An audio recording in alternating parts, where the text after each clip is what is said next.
Welcome to the VGKbugeyeGuy Podcast, an unofficial podcast discussing all things Vegas Golden Knights, a show designed for the fans by a fan. Produced locally in Las Vegas, Nevada, home of the Fortress. Weekly episodes include segments like Numbers Don't Lie, VGK Rewind, and What the Puck. And now, here's your host, Nick, the VGK BugeyeGuy Guy.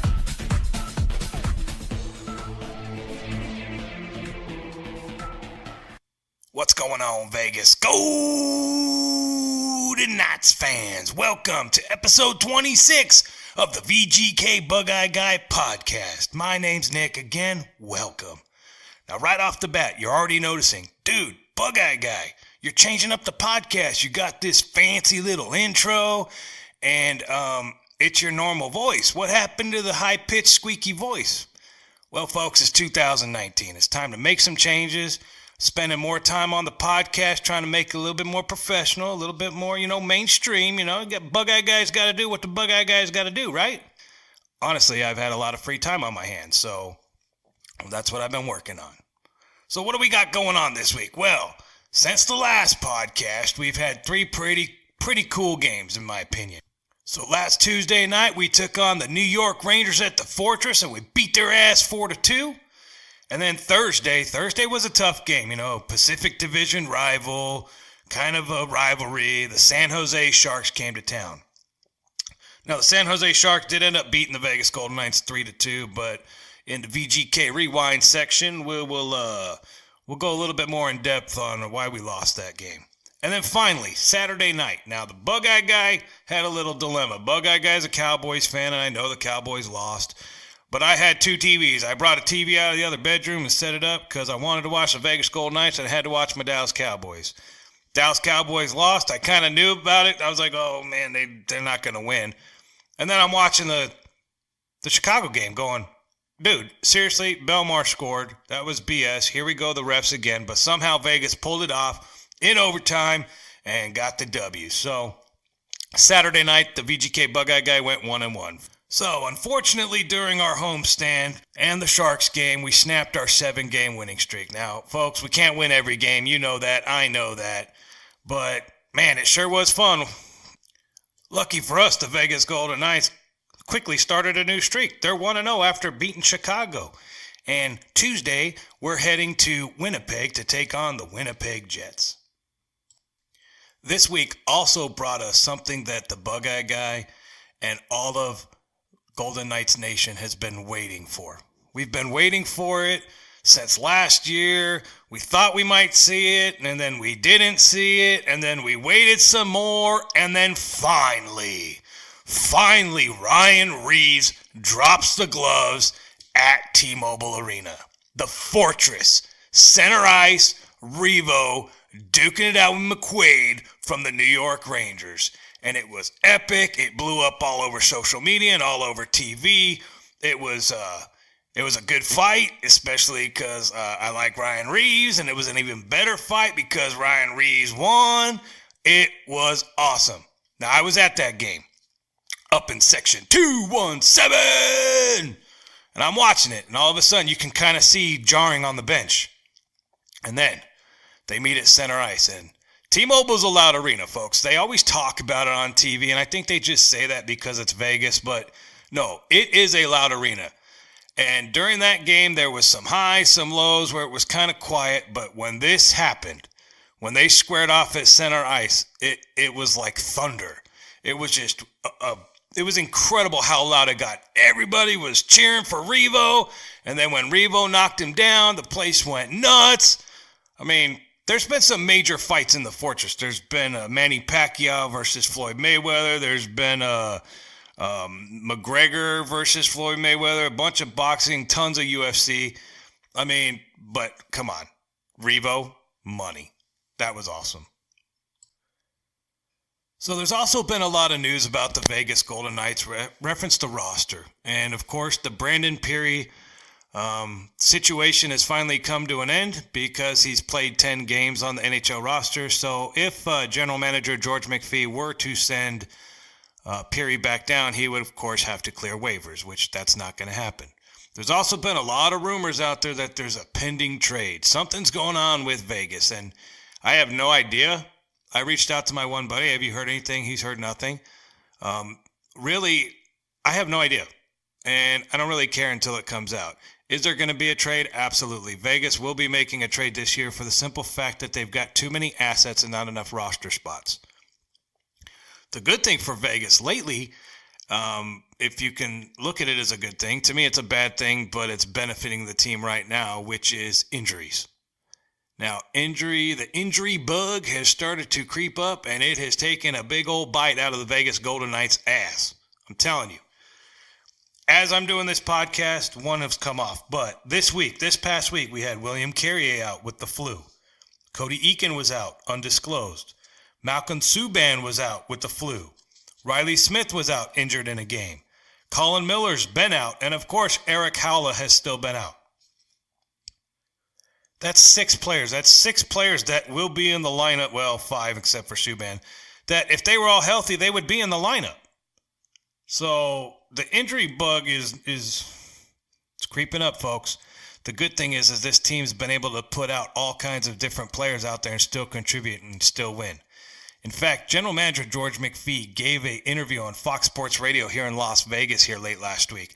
And here's just a short clip of the interview discussing Brandon Peary and Eric Howla injury update. Take a listen. Can you give us an update on Eric Howla and how his rehab is going? He's doing fine. Still don't know a timetable. He had a unique injury is the best way we can describe it. It's not one that we have in hockey very often. And so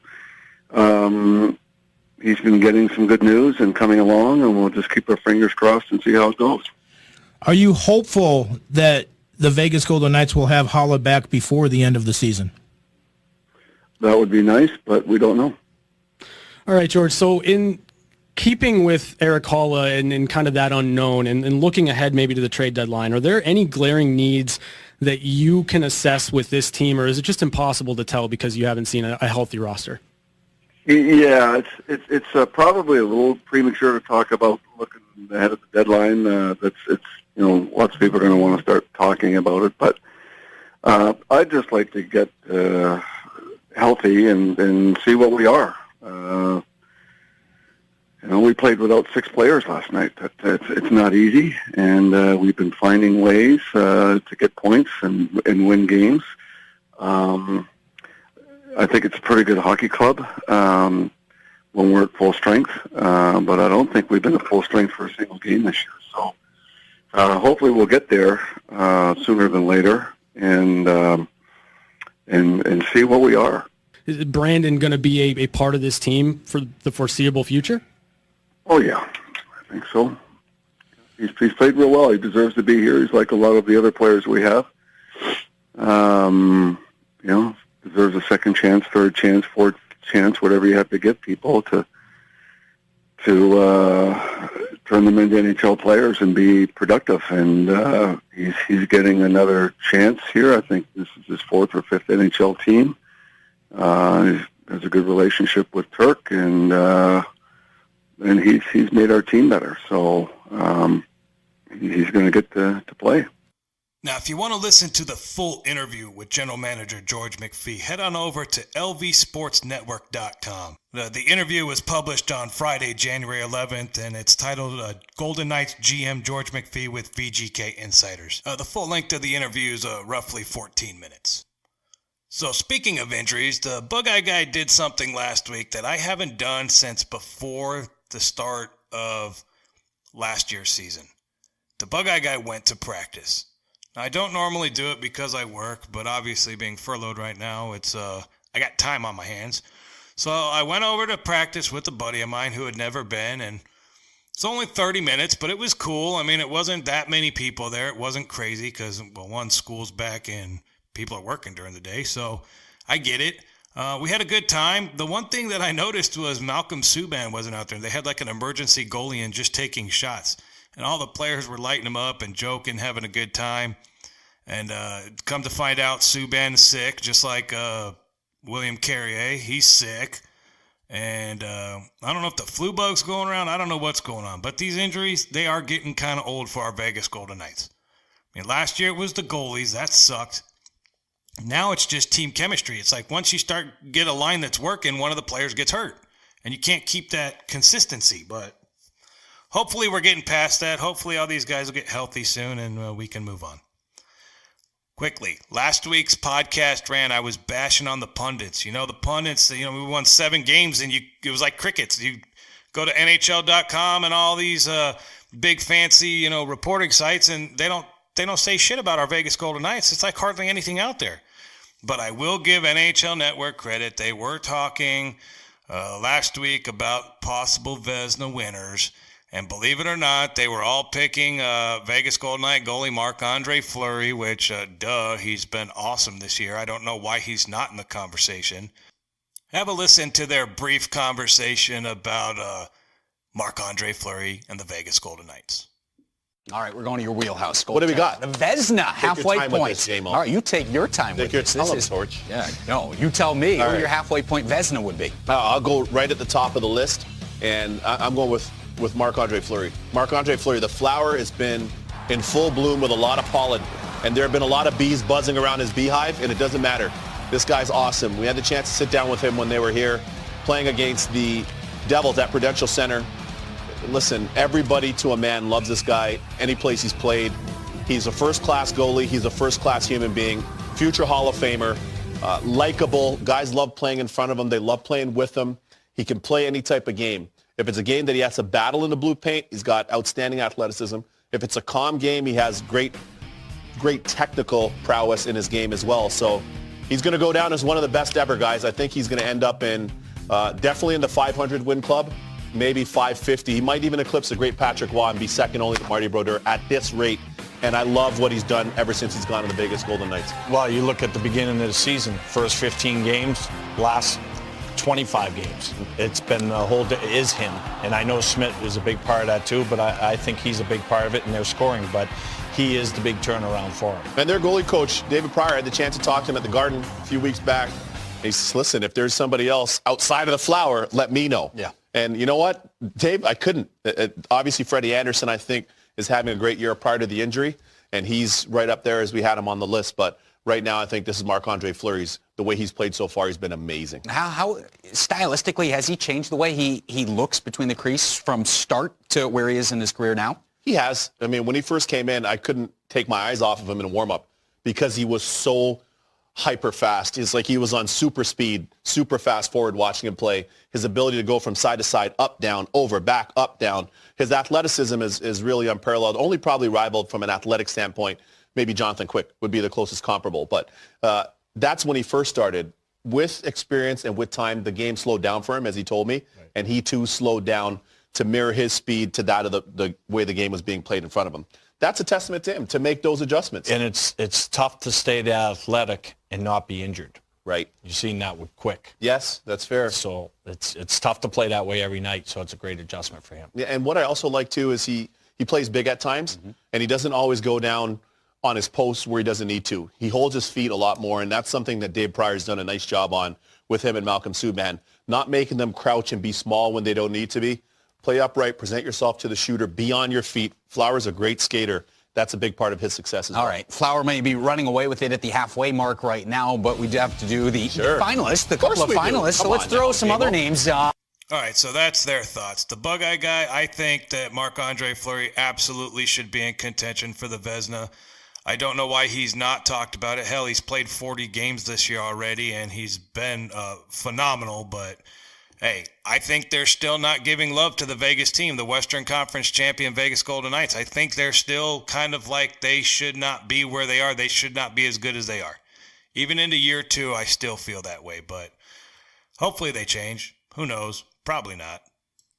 Speaking of goalies, I mentioned earlier that at practice, Malcolm Subban was out with the flu and they had an emergency backup goalie. Well, they had that because they needed time to recall our old friend Maxime Lagacé. Yep, Lagacé's back up on the active roster, at least until Subban feels better. And I like old Maxie. I mean, you know what you're getting with Max, and the team knows what they're getting with Max. But he's I'm glad he's back up, gets a couple more, NHL caliber paychecks before he gets sent on back down to the AHL. Now, talking about contracts, this was a question that I had to reach out. I even asked Sinbin for some information on this. I said, Brandon Peary signed a two-way contract, which means I believe he makes $650,000 if he's on the NHL roster annually, and it's like $250,000 if he's on the AHL. The reason I was questioning it was because they're doing these paper transactions where he's not even leaving Vegas, but they're assigning him back to Chicago and then bringing him back.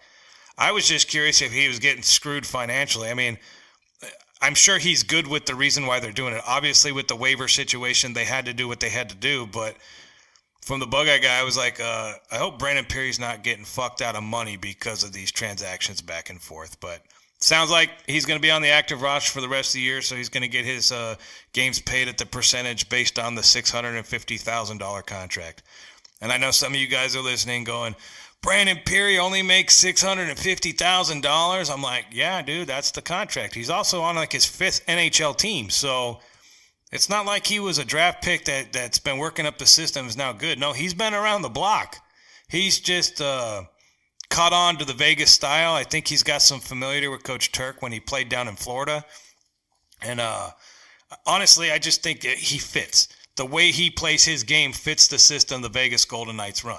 Same with like Marchie and a bunch of other players. We're a system team, but it's not like football where you can scheme to it. Our system is just fast, aggressive, killer forecheck, blazing speed, good goaltending, good defense. I mean, that's just our system. You got to be able to play that. And for Brandon Peary, he's able to take his game and mix it in with our system, and it's working out really, really good. But yes, he only makes $650,000. Ryan Reaves makes like $2.5 million. Brandon Peary makes $650,000. It is what it is. It's time for VGK Rewind. A review and recap of last week's games. All right, folks, as I mentioned in the opening, we had 3 games since last week's podcast. The New York Rangers, the San Jose Sharks, and the Chicago Blackhawks. All 3 games were entertaining. All 3 games were fun to watch. All 3 games had some unique things happen during the game. We're going to start off with the Rangers. So last Tuesday, our Vegas Golden Knights hosted the New York Rangers at the Fortress.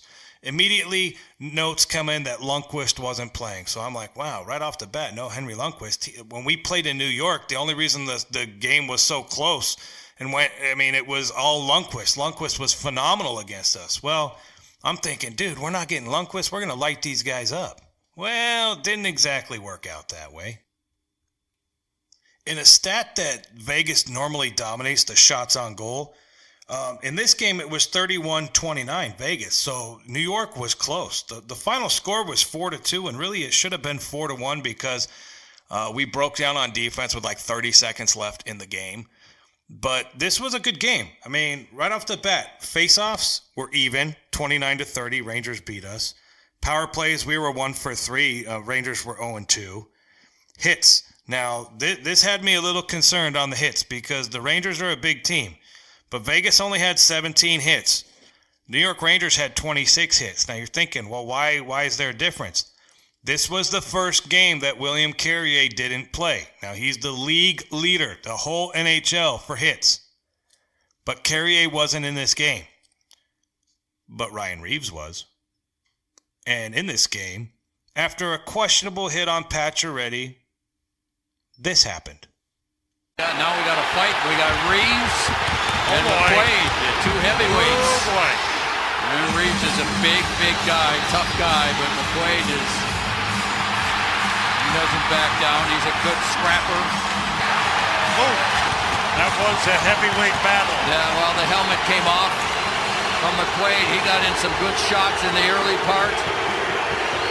Reaves has been one of the resident tough guys in the league for quite a while. Here's Nemesnikov on the boards first, and then he'll end up with 2 players as Nosek comes over. Carpenter is there. Nemesnikov, as we've seen throughout, he always seems to be in the middle of things. He gets involved, and while that was going on, these two guys out at center ice saying, okay, here we go. Get something going, and that's a part of McQuaid's game, and it certainly is a part of the game of Ryan Reaves. I think that's Reaves sticking up for Pacioretty, or at least taking exception to the hit by McQuaid on Pacioretty. Could be, for sure. Yeah, it was just one of those where he was coming off the opening, bench, I was coming off Ryan the bench. freaking Reaves dropped the I glove think he center probably knew I ice was looking for him, T-Mobile so Arena, we the just kinda fortress. met right there, and it was was fun awesome. Square off the center In fact, ice. this is what old Revo had to say It is, after yeah, the it's funny. fight. 2 days ago I said, one of my biggest regrets might be I never get a fight in T-Mobile, but 2 days later, here we are. What did you think of just the swore of the crowd, the noise level as it? Yeah, it was crazy. It was. I'm sure they've been waiting for it too, but you can always hear the crowd. That's for sure. Especially me. I always hear them yelling. So I'm glad they were behind me on that one. Ryan, if you had to judge the round, 10-8 round, would you say for yourself tonight? 10-7. 10-7. 10-7. Ryan, did he challenge you? Or? I think he knew it was coming, and good on him. He's he's a tough kid, and I think he knew he ran patches a little early there, and there's not a lot of guys that'll answer the bell like that. So good on him. So what, the third time you've thrown down with him? No, it's first. First? Yeah, first time I've ever fought him. We haven't really played against each other a lot. I think he's been hurt a lot of times that we played against each other, and he's in the East, so we don't run into each other that often. But fun to throw with a guy like that, right? Yeah, I mean it's it's only my third of the year. Back in the day, I'm getting 14 a year. I'm definitely not gonna hit double digits probably this year. So they're always fun. But you may hit double digits in goals. I may, yeah. That'll be the first time I have more goals than fights. That's for sure. It's a good kind of reversal, right? It's nice, Fights yeah. the goals, right? Yeah, it's nice. It's a little easier on the hand. That's for the sure. new hands that you got. Yeah, exactly. Yeah, the new ones are fragile, so can't take a lot of fighting. Is your hand okay? That's all right. Yeah, I mean, look at the resiliency of this team, and the way we battled back. I think it's no secret that the first part of the season was a tough schedule for us. We were on the road and playing a lot of back-to-backs, a lot of travel. So we survived that part of the season, and then a little bit easier part of the season now. We're starting to roll and find our game and play the right way, and we're taking care of home ice, and that's really important.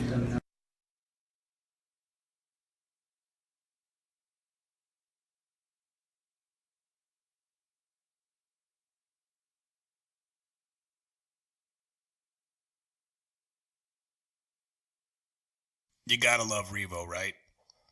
All right, in this actual game against the Rangers, Cody Eakin scored in the first goal. Now, Section 217 loves Cody Eakin. He has a special place in all of our hearts, kind of like I have a special place for John Merrill.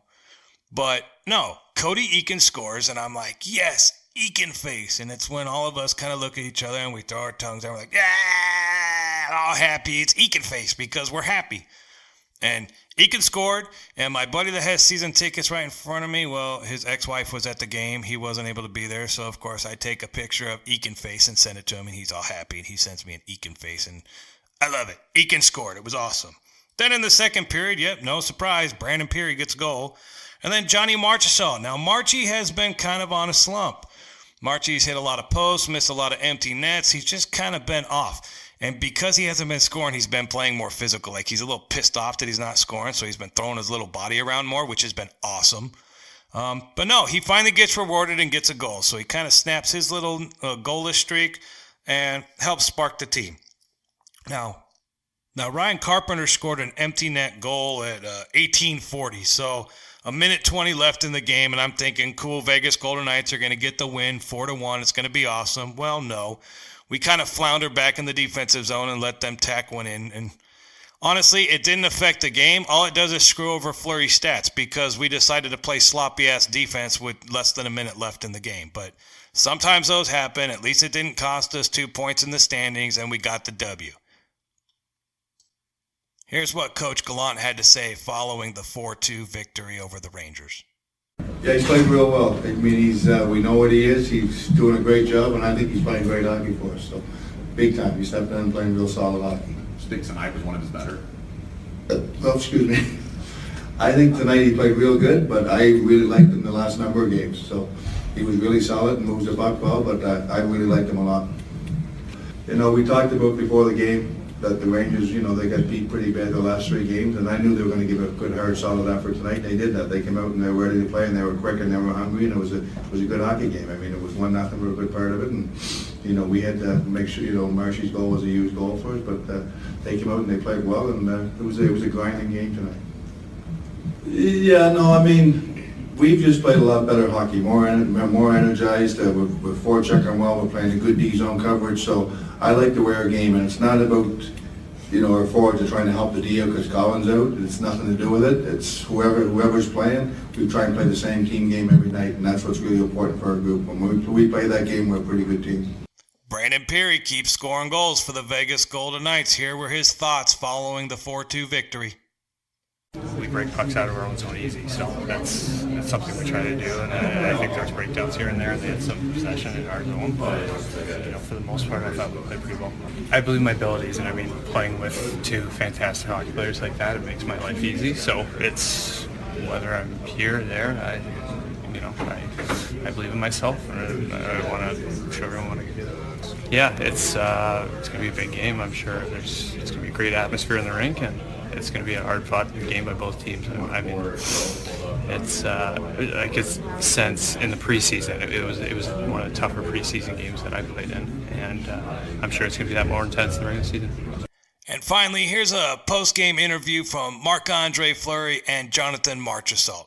Can you talk about the strength of your penalty kill unit, in particular McNabb in England? They don't get maybe the recognition they deserve for the work that they do. Yeah, for me I see them a lot always in front of that, battling big guys and blocking shots and taking the rebounds away, right? So they're a huge part of our PK and they help me out a lot, right? And can't say good enough things about them, do what they've been playing. And other guys are fun too, right? They put their body on the line, they block some shots, and they play hard, they skate hard, right, to get to the box. So it's a good team commitment. It was pretty quiet till then, right? I didn't have too many shots, I was trying to stay warm moving around, but the guys were playing good. And I'm just trying to make the timely save or the key save for it to keep us in the game, and like I said, that was a huge goal for us.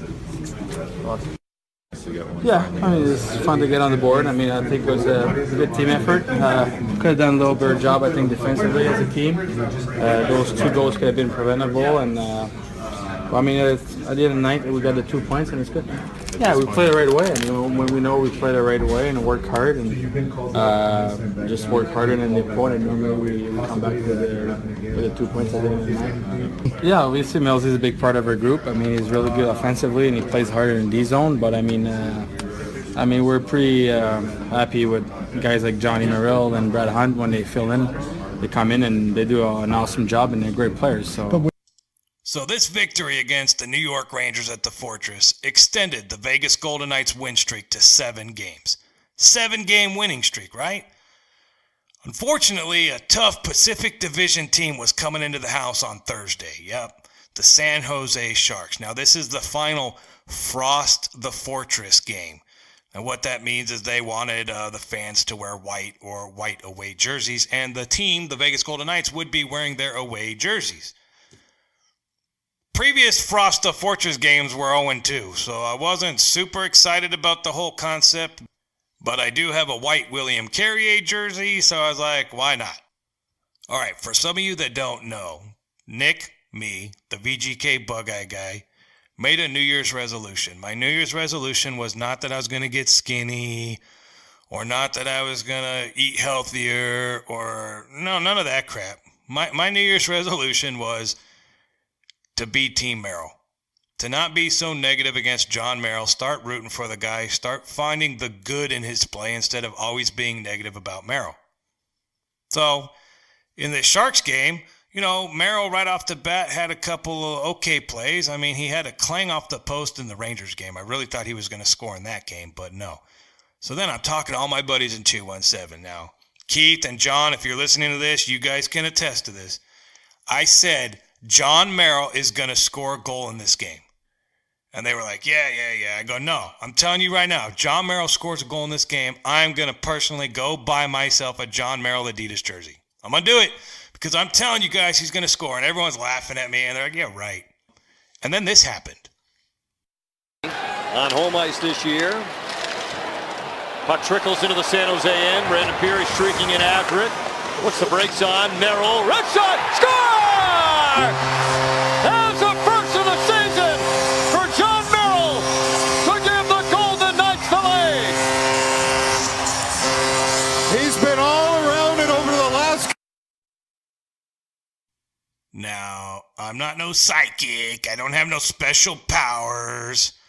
And honestly, I didn't really think he was going to score, but Bug-Eye Guy is a man of his word, so if you guys see me at the Fortress, probably won't be here by the Pittsburgh game, but maybe next Monday's game, I don't know. I'll eventually have a John Merrill jersey. I'm going to rock it. I'm going to rock it proud because it's 2019 and I said I'd be Team Merrill, so I'm going to be Team Merrill. Colin Miller, please hurry up and get back. So this Sharks game also brought us the Vegas Golden Knights debut of Valentin Zykov. He was out there wearing number 7, and honestly, he had a couple good scoring opportunities, didn't really connect. Jury's out. I mean, it was only one game. I got to see him at practice, and I got to see him in one game, and I wasn't super impressed. But I mean, we haven't seen enough, so we don't know what we have yet. But I will tell you, we have a lot of young up and coming talent, so he better, make an impression now. Otherwise, he's going to end up on waivers. The San Jose Sharks came into this matchup with a relatively healthy lineup. The Vegas Golden Knights didn't have William Carrier, didn't have Cody Eakin, didn't have Riley Smith, didn't have Colin Miller, and we haven't had Holla for games. So Vegas had to put a lineup out there to compete, and honestly, we lost 3-2. And we got kind of sloppy in the second. They got 2 quick goals in the third, and that kind of cost the game. That was it. That was the turning point. That was the shift. It was Martin Jones. Normally we dominate Martin Jones in the Fortress, but we had injuries. I'm surprised it was as close as it was. I'm surprised we played as good as we did. And honestly, we could have won that game. A couple posts, a couple near misses. I mean, it was a competitive hockey game. When you lose a 3-2 tough-fought battle, you walk away with your head high because there's a good chance if you guys played again right after that, it could have been 3-2 Vegas. So those games suck, but sometimes you win them, sometimes you lose them, and I'm okay with that. Here's Max Pacioretty talking about the loss to the Sharks. Important game. We were, up for it. Obviously, the letdown in the third is not what we wanted to have happen, but most of the guys in this room, everyone in this room has been in this position before where you put together some wins and you end up losing one. Can't let it affect us. We're on to the next one. We want to put together another streak here now and make sure we learn from our mistakes tonight. Now, I told you folks, 2019, I'm Team Merrill, right? Well, here's John Merrill giving a post-game interview after scoring his first goal of the season. Congrats, John Merrill. Lose that one there. I thought we had a strong effort. But it's all right. We'll get back to the drawing board and start over a new streak in Chicago on Saturday. Yeah, there was a couple battles in front that we got to be better on. But like I said, we'll regroup tonight and then start another streak the next game. Yeah, Pierce made a nice play, pulled up and found me, and I just ripped it, and happy to see it going. Yeah, they're a good team, and so are we. And it was a tight game tonight. I thought it was a really good hockey game, and unfortunately we came out on the wrong side of it. Yeah, I'm having a lot of fun right now, and it's fun to go on streaks like that. Unfortunately, it comes to an end tonight, but like I said, we'll try and get another one going on Saturday. Here's a quick interview from good old 27 Shea Theodore talking about Merrill scoring. And the I feel like we're not really. I think we're thinking too much. We're trying to make that pretty play instead of zoning down and just getting shots through and getting traffic. I think sometimes we're trying to find that seam through the middle or trying to get it through sticks where I think when we haven't been too consistent, we have to get back down to basics. Yeah, they did a good job, not letting us get set up, and that's what good PKs do.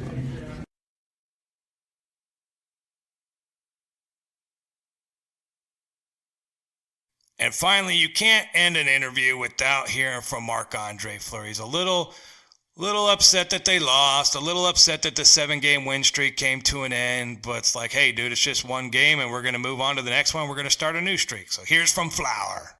To miss out on it, but I thought it was good. It was a good game. They got a couple of bounces. No wonder I went third.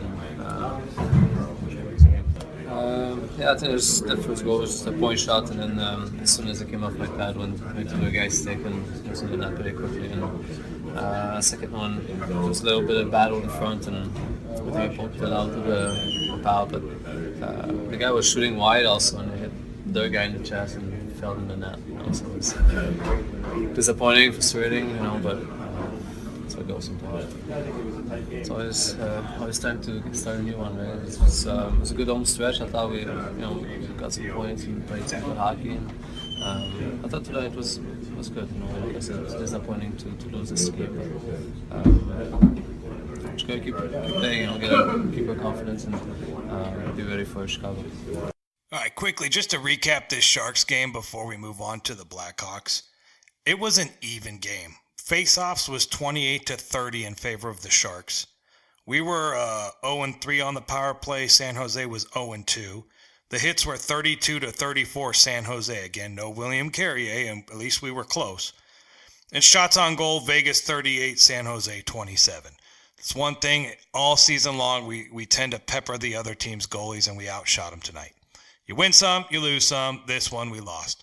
Now, on to the Chicago Blackhawks. Now, the Chicago Blackhawks have been a team that, honestly, if you look at the standings, have been kind of at the bottom of the basement for the Western Conference this year. They fired their longtime coach, Joe Quenneville. They've got some great players like Patrick Kane and Jonathan Toews. The problem is they both make $10 million. And when you got two $10 million guys on your forwards, plus Corey Crawford, who's hurt, that makes like $5 or $6 million, and Duncan Keith and Brandon Saad, they got all these old guys that help them win these cups. The problem is that was years ago. And now fast forward 4 or 5 years later, they're old, slow, make too much money, don't contribute enough, and struggle. Because of that, they've got a lot of young guys on the team.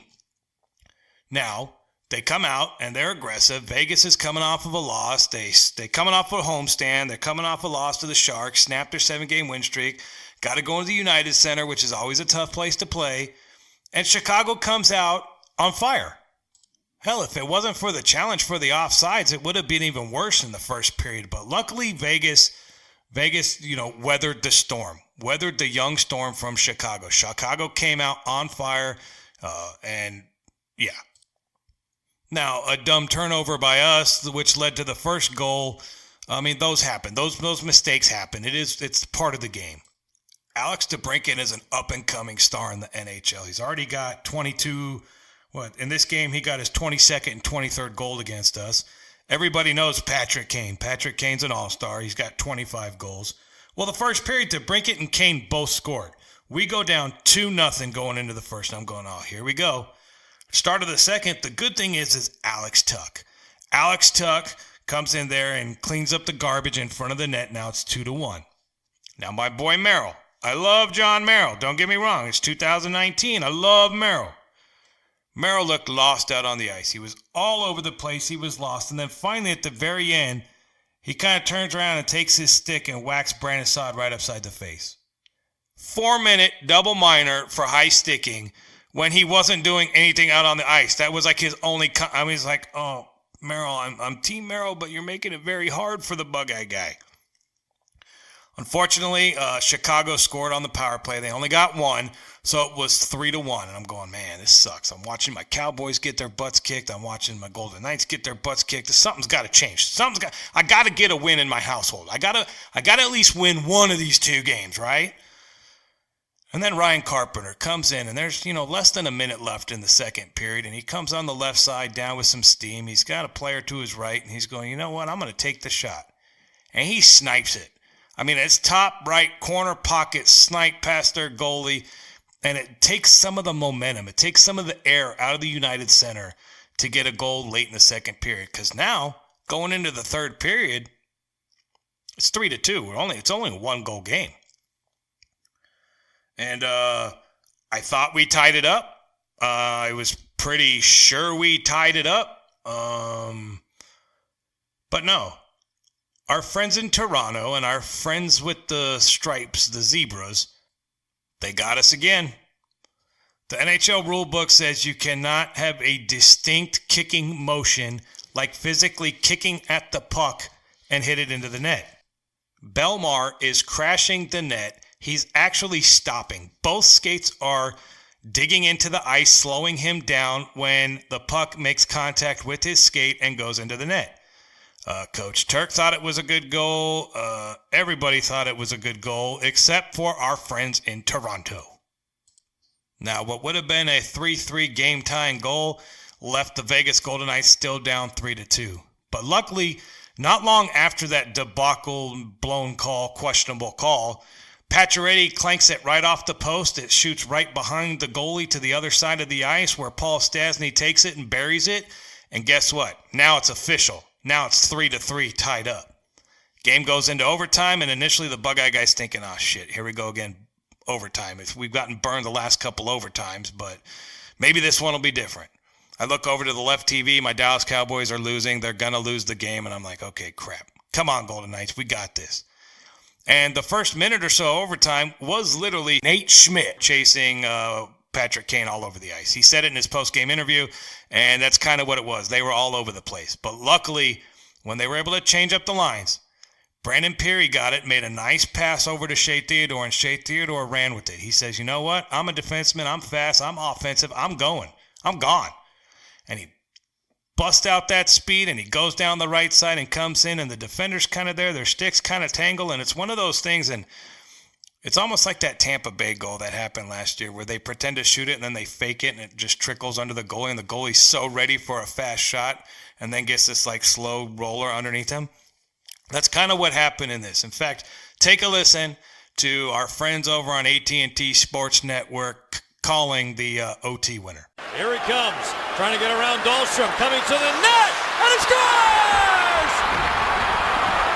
Shea Theodore with the overtime winner in Chicago as the Golden Knights take it 4-3. Now, the team celebrated after this win like they won a cup. It was crazy. They were all out on the ice hugging and high-fiving.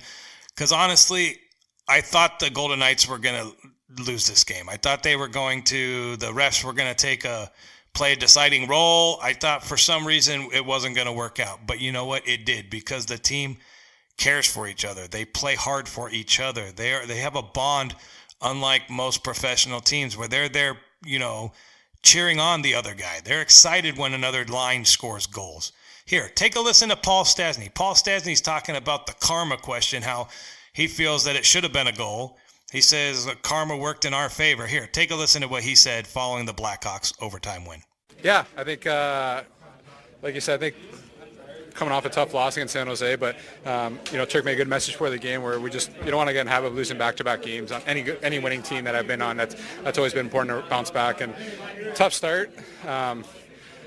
More than anything, I think they just played an unpredictable game where, they're all I don't know, sometimes a lot of those guys have nothing to lose. There's a lot of young guys, and, they're playing super aggressive. So I think once we kind of cleaned up our turnovers in the neutral D zone, I think we started playing better. And then, from the second period on, we kind of played our game. And then I think the thing that kind of changed the game for us was Carpenter's goal was really big for us. Now the goal gets taken off the board in the third, and you sagged for a little bit, but then got another push. How big was that?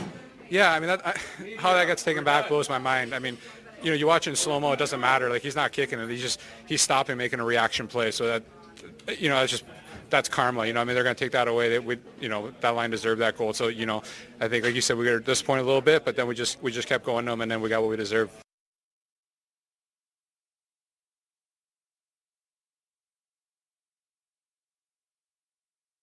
Here's what Coach Gallant had to say about he thought it was a goal. Here, take a listen to his brief post-game presser. Yeah, we weren't too happy with our first period. I mean, Chicago came out and played a real good first period, and we get down 2-0. So it definitely played a lot better the second and third period, and it was a big 2 points, obviously, for us. So we're happy with them.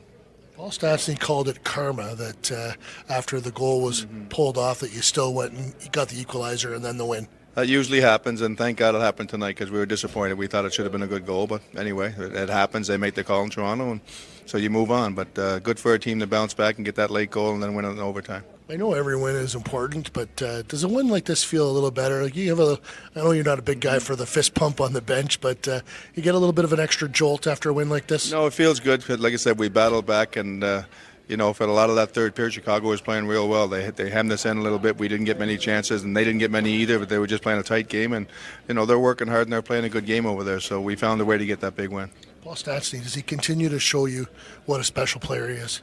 No surprise. He plays a good two-way game every night, and he moves the puck real well, and he's a strong player for us. And I guess I saved the best for last. Here's Shea Theodore's thoughts following his overtime winning goal against the Chicago Blackhawks. Yeah, that was big.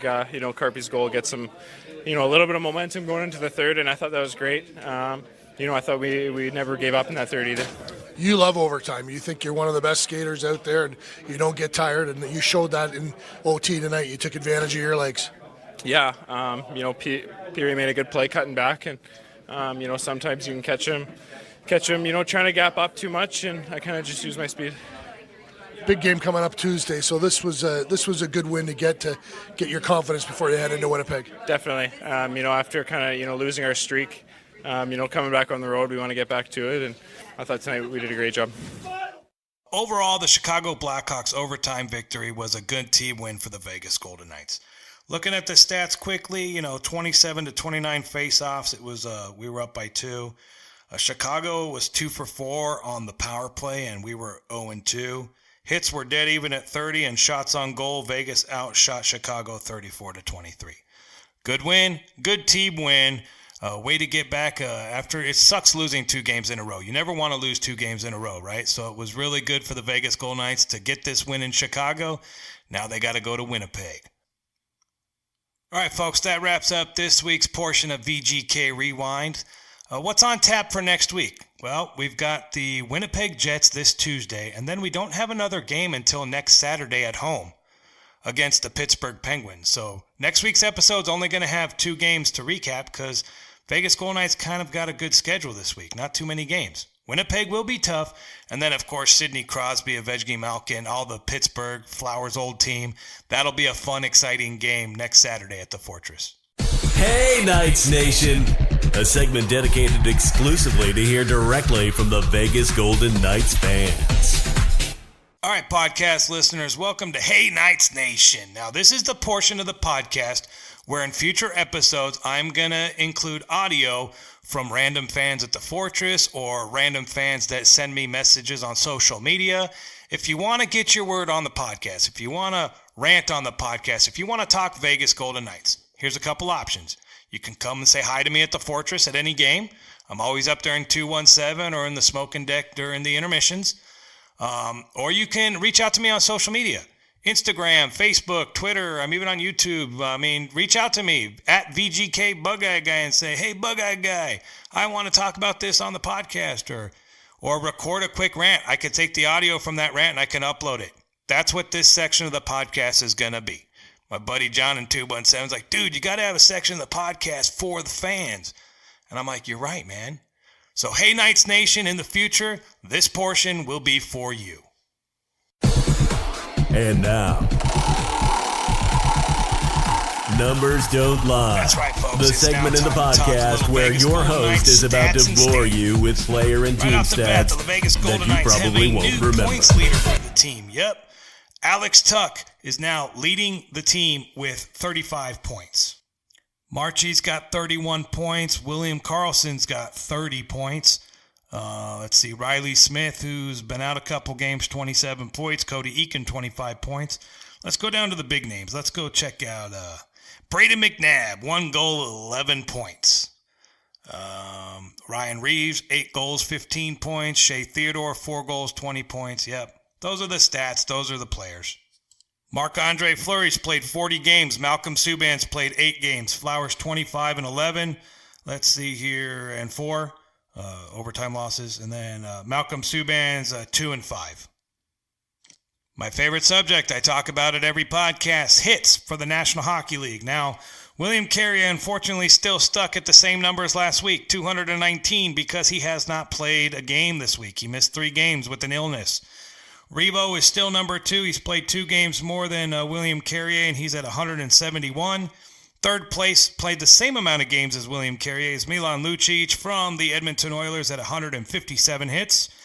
And then, So really, William Carrier missed 3 weeks, and he's still got a pretty good, hefty lead on the whole NHL reference hits. Hopefully he fights this flu bug off and gets back out there, because I love William Carrier.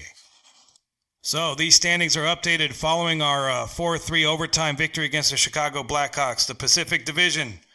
First place is Calgary with 62 points. Second place is the Sharks with 59 points, and the Sharks have won 6 in a row, man. That sucks. And then our Vegas Golden Knights fall in at 58. So we're third place in the Pacific right now. We've still got, we've got one game on the Sharks and let's see here. Hold on. Yeah, 2 games. 2 games on the Flames. 1 game on the Sharks. And quickly, the Los Angeles Kings have 37 points. Vegas has 58 points. That's crazy. Overall, in the Western Conference, you got Calgary, San Jose, Winnipeg, Nashville, then Vegas. And we're actually tied with Winnipeg and Nashville. All 3 of us have 58 points, but there's games at hand. Now, as far as playoffs are concerned, right now, Vegas is in 3rd place in the Pacific Division. The wild card right now is Colorado and Minnesota 1 and 2. Here's the deal. Colorado is the number 1 wild card team, and they have 48 points. Vegas has 60 points. So we have a 12-point lead. We're 12 points above the buffer for the number 1 wild card spot. And actually, the number 2 wild card is currently Minnesota Wild at 47 points. So we would have to be below 47 points right now to not be in a playoff spot. And we're at 60 points. 60. Calgary 62, San Jose 61, Vegas 60. I've got updated stats in front of me right now. Games played. Vegas has played 48. Oh, I was right. Vegas played 48, San Jose played 47, and Calgary played 46. So we got 1 on San Jose and 2 on Calgary. And 62, 61, and 60 points. So it's going to be a tough stretch on the second half of the season, but the good thing is we struggled so bad at the beginning of the year, and we're right at the top of the division. We're right at the top of the conference. We're top 5 in the conference. I mean, for not having Nate Schmidt and missing all those games and having all that bad luck and bad injuries to start out the season, and we're right there, money. Money. All right, since this Numbers Don't Lie is a new segment in my podcast, I'm adding a new team to cover in the Numbers Don't Lie. At the end of every segment, I'm going to add a couple of snippets from our folks down in AHL Chicago Wolves. Yeah, it's our AHL affiliate team. It's where most of our players come from that are going to make the Golden Knights. They're going to play in the AHL, and then they're going to get called up. Brandon Peary was leading the whole AHL. He's only played 29 games, but he had 18 goals and 24 assists. Former Vegas Golden Knight Daniel Carr. Daniel Carr has now surpassed Brandon Peary. He's got 19 goals and 26 assists, and he's played in 4 games more than Peary. So other names on here, Brooks Masek, who I was kind of high on, has got 18 goals and 21 assists. As I'm recording this podcast, our AHL affiliate Chicago Wolves have played 39 games. They have a record of 22, 13, and 3, and they are in 2nd place in their division. They're 1 point out of 1st place. Not bad for the Chicago AHL Wolves, right? Now, quickly taking a look at their roster, what players do I think we're going to see on the Vegas Golden Knights this year? Well, barring injury, I don't think we're going to see any more forwards. Maybe Carr might get called up depending on injuries, or Reed Duke. As far as defensemen, there's 2 names that stand out. Eric Brandstrom, the Brandwagon, everyone loves him. He's going to be a future star, hopefully. I like Nick Hague because Nick Hague's 6'6", 215 pounds. Brandstrom's 5'10". 5'10", 6'6", big difference. And Brandstrom officially weighs in at 173 pounds. That's small for a defender, but he's an offensive defender. But I really like Nick Hague, so I could see maybe Nick Hague and Brandstrom getting called up, but honestly, I don't know. It could be Bischoff. It depends. It depends on injuries. It also depends on the trade deadline. Trade deadline's the end of February. Something's going to happen. There's a lot of young, talented players on here that might be good enough to play at the NHL level. There's just no roster spot for them. So it'll be interesting. But in the meantime, the Chicago Wolves are playing good hockey. And the Wolves have been getting good goaltending from, Oscar Dansk and Maxime Lagacé. Now, Lagacé's up with the big club right now because Subs is sick. So Zachary Fuckel is down there playing for Chicago. And you guys remember postseason or preseason, right? I loved him. Fuckel. Zachary Fucali. I don't know how you pronounce his name, but I love it. So, Chicago, keep it up. I'll continue to add your stats to the podcast since, hey, you are the AHL affiliate. You're the AAA team for our Vegas Golden Knights. Now, folks, there's a podcast out there, and it's they fall under the barstoolsports.com. It's called Spittin' Chicklets. Now, if you're not familiar with Barstool Sports. They're the online presence that hired Pat McAfee. If you've never seen any of Pat McAfee's videos or audio, they're hysterical. He used to be the punter for the Indianapolis Colts, and he does videos, and he's real funny. He had a podcast, and believe it or not, he just recently signed with the WWE. So Pat McAfee, I mean, he's good. He talks a good game, so why not put him in the WWE, right? Well, anyways, Barstool Sports has another podcast out there called Spittin' Chicklets. Now, it's hosted by Ryan Whitney and Paul Bissonnette and the Rear Admiral. Now, they're ex-NHL players. Bissonnette was one tough SOB.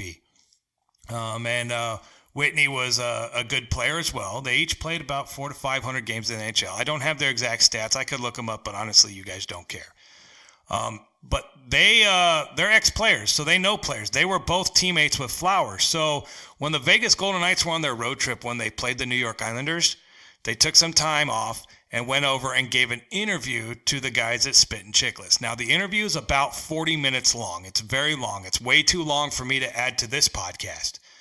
But if you're interested, after you continue listening to my episode, head on over to Spittin' Chicklets podcast. I mean, they're funny. They're hysterical.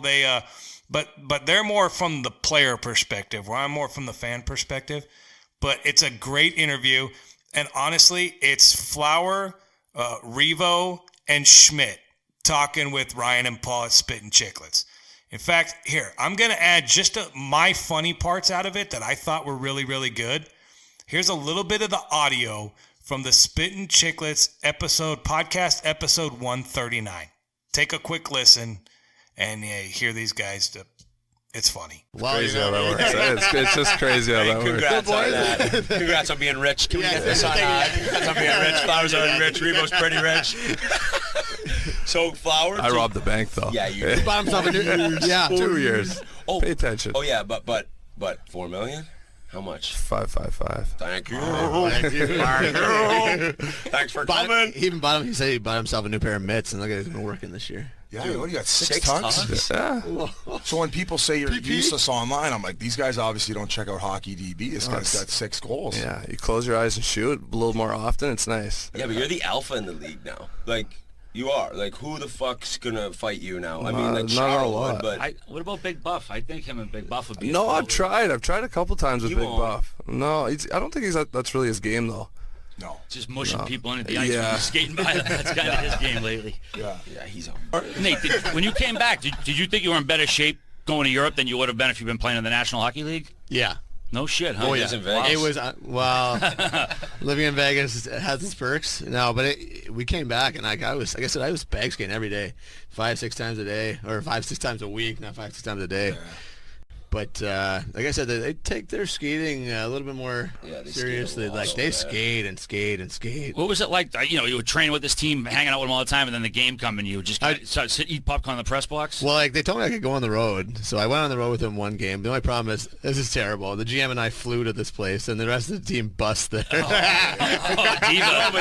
They're so funny. Hey, the guy guy NHL be like, I'm in the NHL. That's what we do. Like, guys are like, oh, NHL, you fly, we bus, we fucking have cold sandwiches, you have nice meals. It was like a 9-hour bus ride home from Zurich, and the GM and I are flying back and beat the guys back there to the rink the next morning. You're watching Slapshot by the 700th time. I felt great. I was nice and rested.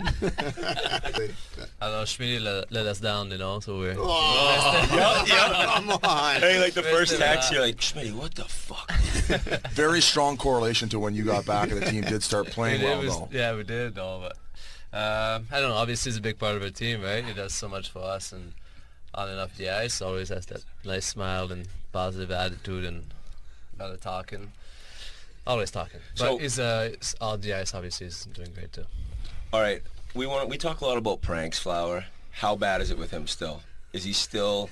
He's been pretty quiet actually. Really? Yeah, pretty tame since I've been here. I think I got lazy, I think.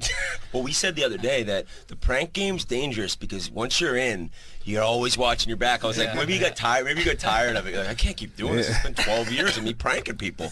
I got somebody good though the other day. Who'd you get? What was it? You're snitching on yourself. Yeah, we know. I never.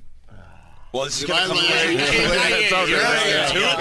what happens when you get a microphone in front of you. Say anything, you're finishing the story. Oh, shit. Because I never said I did it, actually, but... so this one time, he works on our PR, so he walks beside me and he taps me on the shoulder, and I look and he walks on the other side, you know? So I say, oh, you little shit. So then... So you kidnapped his family? He's like, burn his house down. Put his tiger in his room. So we went to Winnipeg. I read in the hotel, grab his room key, run to his room. So I called for a wake-up call at 5 in the morning, then put the phone under the bed, and then turn the heat up quick, and then I know you know the trick in the toilet when you take that hose out of the... So it sprays you when you flush. Yeah, so you take it out. That. Yeah. You know when you flush, like the water comes back in the tube, right? Yeah. But that tube you can pull out, and then you put it on the side, you take the cover off, put it on the side, and you put the cover on it. So you wouldn't be able to notice if you just went into the bathroom. Yeah. It's very subtle. But then when you flush, it just like keeps spraying. It never Spraying all over the stops. bathroom. It never stops because the tank doesn't get filled up, right? So it just keeps... So this dude's room was 87 degrees. His wake-up call, he was reaching under the bed, and his toilet buried him in the face. Yeah. We're tapping him on the shoulder. I can't imagine if someone actually did something to you, what would actually happen. Yeah. Yeah, that's fucked up, man. Try it. We'll see. Did you put Tabasco sauce on someone's toothbrush in Montana? Yeah. In Montana? Kentucky, When were you guys in Montana? For the season. Yeah. Oh, yeah, you do preseason up there, right? Yeah, the owner took us up to his ranch. Is it yellow? Is it one of those, like, what are those? It's called Rock Creek. You're thinking of one of the Discovery properties. And I think, what is that, Yellowstone? He's talking about the Kevin Costner TV show, I think. Yeah. No, I'm talking about where rich people have sick pets. Tom Brady's got a place. Yeah, Rock Creek Cattle Company. That's right. Yeah. Fuck, that's unreal. Flower, remember when you shoe checked my dad? My dad bought these fresh new shoes for the dad ship. He's like, dude, I got these things down at Johnson & Johnson. They're unreal. Brand clean. Next thing you know, Flurry's putting like butter all over the toes. He's like, motherfucker. I'm like, you gotta handle this a little better, man. Look at it dead. Just leave it alone, Dad. Leave it alone. Do you remember the one time you had a dead mouse in your shoe? Yeah, we were talking. You did, eh? Oh, man. I still remember that. I was like, what the fuck? Dead mouse. That one's been brought up a bunch. We were Real dead mouse? A real dead Dude, mouse. yeah. Like, Pull it out, wear me At out. Melon Arena, there's just mouses I around. put my shoe on. I was like, what the hell? Like, it's kind of small. And next thing you know, like, everyone's So nasty. I'm like, am I that much of a pigeon? That's war right there. Yeah, that's no, war. yeah, Dead Oh, animal. yeah. I'm not Just took that one. I'd rather you kidnap my family. You know what I mean? Take him for a week. Yeah, dead animals, I get text. Kills the confidence, though. Yeah. Oh, yeah. Revo, I'll talk about the hit you had on Tom Wilson a couple weeks ago. Were you surprised you got tossed from the game for that? Yeah, a little bit. I mean, we thought so, too. We thought, 2 minutes interference would have been suitable. Do you have I some didn't even words? think it was interference. I mean, he's looking at his pass. He watched his pass. You know what I mean? I think he said it best last year. He shouldn't have been watching his pass, and I was just finishing my hit. Did the same thing to Marchie last year. Yeah, and there's also, like, there was a lot of, I wouldn't say like a backstory to you two, but you're like, dude, I want to get this guy. Like, I mean, we got some history. Yeah. It's no secret. We don't like each other. I hate him. I'm sure he hates me. We play the same kind of style, and 1-0. It's so uncomfortable because, like, I love them both. Why not? That's just real life. Now we're never going to get any Capitals on. We got to play peacemaker over here. No, because Wilson will come back on. Did he say 1-0? But I don't think he would want to fight you, right? Like, you've asked him. We fought. Oh, we fought really? Before, yeah. But, like, it seems like now, like, or at least in the playoffs, he didn't want to last year in the finals. No, I think the last one didn't go as well as he wanted it to. He's a good player, though. He's a tough kid, and, it's tough to see him hurt like that. You don't want to see anybody hurt like that, but I fucking hate the guy. That's so just what how it is. Wait, we're paid to hate each other, and I played the same role as you, and man, there was some guys that I could stand when I played, but like, that's just the nature of the beast, man. The paychecks are nicer than the friendships. Yeah, absolutely. Yeah, you gotta do what you gotta do, I know, when it's all said and done, and like I said, I love Willie, I love you, and I'm sure if you guys ever met after your careers and had a beer, you guys would enjoy. I'm sure, because I fucking hated you on the ice. after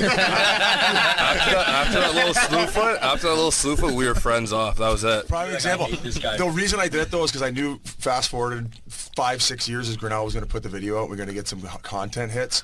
But prime example is we fucking hated each other, and then the minute we got to training camp in St. Louis to be the Jesters, we're Man, you guys were over my house first day. Yeah. Yeah, and a nice big picture ready for you there. Yeah, that's right. Riva was like, why don't you come over? I was like, this guy's the best. Jesus. Flower, do you think would you love to get in a tilt NHL goalie fight? Yeah, that was like something I've when I was junior I fought twice, right? Did you? Yeah. Oh, really? Yeah. Up in Cape Breton, you were In Cape throwing Breton, yeah. knocks. One time I broke my knuckle though, so the coach wasn't happy with that. But then I was like, I always wanted to score a goal and maybe have a fight, you know. And any chance to go at an empty net yet? I missed a few, maybe two. You had one in preseason close.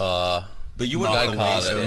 Oh, a muffin. Yeah, that would be like getting a hole-in-one when you hit your first one in the water. It's actually a 3. No golf. You don't want to go. You called that though. Sick math. He's a math guy. Yeah, but I had a hole-in-one. Now, again, if you enjoyed that portion of Spit and Chicklets podcast, the full podcast is available. It's episode 139 on all the major podcast platforms.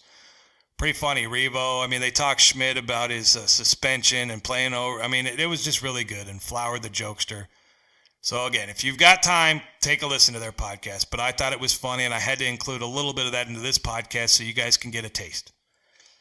All right, what do we got left? Well, let's see here. Let me go through my quick podcast notes. Couldn't sell tickets. Price plummeted on stupid flash sheets. Well, yeah, that's exactly what happened. I tried to sell 2 tickets to the Rangers game, and the prices plummeted. I mean, I know kids just went back to school. I know it was a Tuesday night.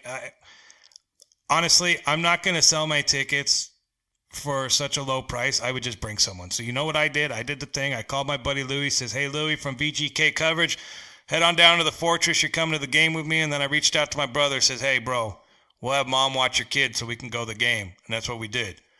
So, yes, flash sheets still sucks. I love flash sheets as far as getting in and out of the arena. It's very easy. It's very easy to transfer tickets. It's even easy to list tickets. To scan in and out, no problems. The problem is it's 2019 now, and my same argument from last year applies to this year. Everybody uses StubHub. StubHub is way, way better to sell tickets. It's also way, way better to search for tickets and buy tickets. Golden Knights, figure out whatever you got to work out with StubHub. I mean, I love flash sheets because it's no fees as a season ticket holder, but if I can't sell my tickets, I don't care about the fees. So do what you got to do to get StubHub back, please. Other NHL quick news, Rick Nash. You guys know who Rick Nash is. You know, he played most of his career with the Columbus Blue Jackets and the New York Rangers. Now, last year he was traded at the deadline to the Boston Bruins, only played like 11 games. Rick Nash is officially retired from the National Hockey League due to concussion issues. And he had a good career. He was a good player, phenomenal player. Sad to see another one of those guys go, but hey, honestly, that just means it's a roster spot for a young up-and-coming future Rick Nash. So congratulations, Rick Nash, on your career, and good luck. All right, folks, we're reaching to the end of the podcast, and of course, you know what that means. You know how I end all my podcasts, right? What the puck? Seriously, what the puck? All right, folks, this week's What the Puck topic is toe pick potholes. Right off the bat, you guys are thinking, Bug-Eye Guy, what the hell are you talking about? Toe pick potholes? You guys know what a toe pick is, and I'm sure you're thinking, yeah, it's that little goofy thing on the front of figure skaters' skates. No. You ever see a hockey player, you know, he's kind of skating all by himself, and all of a sudden he eats shit and falls. You know, most people call it sniper, like a sniper shot him, and out of nowhere he ate shit. Or blown tire, where a tire blows out, his skate blows out, and he eats shit. Well, I like to call it, and my friends in 217, we like to call it the toe pick. So when a big, tough, physical hockey player's out there skating, and for whatever reason he catches an edge or blows a tire or sniper, well, we're not going to yell sniper. We're not going to yell blown tire. We're just going to yell toe pick. Because, dude, when you yell toe pick at a hockey game, that shit's funny. At least I think it's funny. So why do these players have toe picks? Well, I believe it's because the ice has potholes. Has to be it, right? You guys know what potholes are, right? Potholes are those things in the road. Now, real quick, if you live in the country or in an area where your road is made of dirt or you have to pass like livestock, like cows or any kind of large farm type animal. Your guys' argument of potholes don't apply because you don't have actual roads. You just have dirt. Now, I'm talking about any city in America. I don't know how Canada is, but I would imagine Canada's pretty bad too. We pay a thing called fuel tax. Now, when you buy a gallon of gasoline at a local store, you're paying roughly, and Vegas is a bad example because our gas is expensive. I think right now it's like $2.79 a gallon. So that $2.79 a gallon, really, you're only paying like $1.50 for a gallon of gas. And then all that other money is taxes. Now, some of that tax money is, of course, earmarked for different projects and different things, but one of them is for road maintenance. Now, that's a crazy concept, right? Like you build a road, but you got to maintain the road. Potholes drive me crazy. Hell, when I lived in Corpus Christi, Texas, you want to talk about potholes? Holy smokes, man. I have never lived in a town ever that had so many potholes. It was incredible. And these potholes damn near, they swallow your whole car. They're so big sometimes. Potholes, they suck. Road maintenance sucks. I don't get it. Like Las Vegas in particular. When I talk about Las Vegas, I'm kind of linking in all the surrounding suburbs. I'm linking in Summerlin, Henderson, Boulder City, North Las Vegas. I mean, when I'm talking about Las Vegas, I'm talking about the Vegas Valley in general. It is always under construction. Our roads are constantly under construction. As soon as they finish one road, they tear up the next road. But these projects just drag on forever. And in the meantime, they're not doing like the maintenance on all the damn potholes. Like they're so quick to build this new freeway or this new overpass or this new off-ramp or this new neighborhood with roads, but they don't maintain the shit they already got. Now, Vegas is kind of lucky in that we don't get a lot of rain. I mean, really, the only thing that we get is the sun. We get a lot of sun because we live in the frickin' desert, so it beats up the roads. But as far as like stagnant water seeping in, causing potholes, we don't really have that problem. But our roads think we do. Our roads are terrible. The potholes are garbage. It's like constant. It's like, hey, spend a little bit of that tax money and fix the roads. Is this a problem for you guys where you live? I mean, I know for sure in South Texas, potholes is a problem, and it's more annoying. I mean, you spend a lot of money on your car.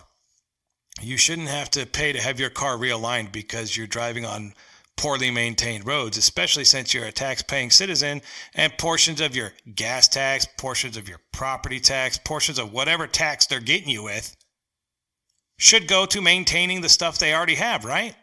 You would think, but who knows? All right, folks, that about wraps up episode 26 of the VGK BugeyeGuy Guy Podcast. I hope it doesn't take too long for you to get used to my voice.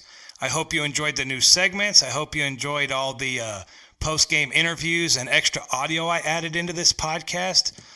This is kind of how I want the podcast to be. I would like it to be professional yet fun. The problem is this takes a ridiculous amount of time, and I'm just one guy. But thank you. Thank you so much for tuning in. I really do appreciate it. If you could, reach out to me on social media, Instagram, Facebook, Twitter, YouTube. Hit the subscribe button. Reach out, send me a message. Say, dude, Bugeyeguy, I love your new podcast. That would be awesome. If not, it's cool. I still love you. Just do me a favor. Just tell one friend or family member, dude, you like the Golden Knights? You should check out this podcast by the VGK BugeyeGuy. He's really funny, and he talks shit, and he talks hockey, and you should check him out. All right, folks, that's it. I'm done. Thanks so much for listening. I love you, and as always, go Knights, go! You have been listening to the VGK BugeyeGuy Podcast. The VGK BugeyeGuy is available on Instagram, Twitter, YouTube, and Facebook at VGK BugeyeGuy. For a full recap of this podcast or to listen to past episodes, please visit www.vgkbugeyeguy.com.